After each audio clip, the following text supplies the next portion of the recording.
चला तर आज ना आपण बनवूया दोन प्रकारचे शेंगदाणे। तर इथे अगोदर ना खारे शेंगदाणे आपण बनवून घेणार आहोत।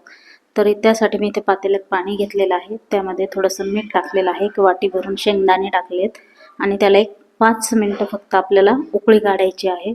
फार जास्त आपल्याला त्याला शिजवायचं नाहीये। त्यानंतर त्यातलं पाणी गाळून घ्यायचं आहे। हे बघा अशा पद्धतीने चाळणीत ठेवायचं आहे। त्यानंतर इथे पॅन मध्ये मी मीठ टाकलेलं आहे आणि जे शेंगदाणे आहेत ते इथे टाकून घ्यायचे आणि मीडियम गॅसवरती आपल्याला हे छान क्रिस्पी होईपर्यंत भाजून घ्यायचे आहेत। तोपर्यंत ते शेंगदाणे भाजीपर्यंत आपण इथे दुसऱ्या मसाला शेंगदाण्याची तयारी करूया। तर इथे मी एक वाटी भरून शेंगदाणे फ्राय करून घेतलेले आहेत छान।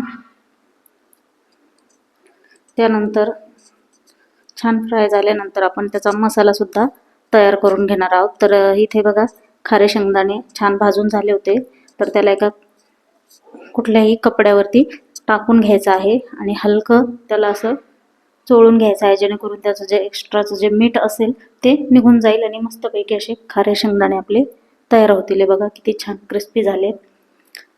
तर त्यानंतर आता इथे आपण मसाला शेंगदाण्याचे जे आहे त्याचा मसाला तयार करून घेऊया। तर इथे मी घेतली आहे पाव चमचा हळद, पाव चमचा लाल तिखट, काळं मीठ, चाट मसाला, थोडंसं मिरेपूड घेतलेलं आहे आणि गरम मसाला पावडर आणि साधं मीठ। तर यामध्ये आमचूर पावडर असेल तर नक्की टाका, माझ्याकडे नव्हतं ते, त्याने पण फार छान टेस्ट येते। आणि तयार केलेला जो मसाला आहे तो व्यवस्थित मिक्स करून घ्यायचा आहे आणि जे आपण फ्राय केले शेंगदाणे त्यामध्ये टाकून घ्यायचा आहे आणि मस्तपैकी असे आपले मसाला शेंगदाणे आणि खारे शेंगदाणे तयार आहेत।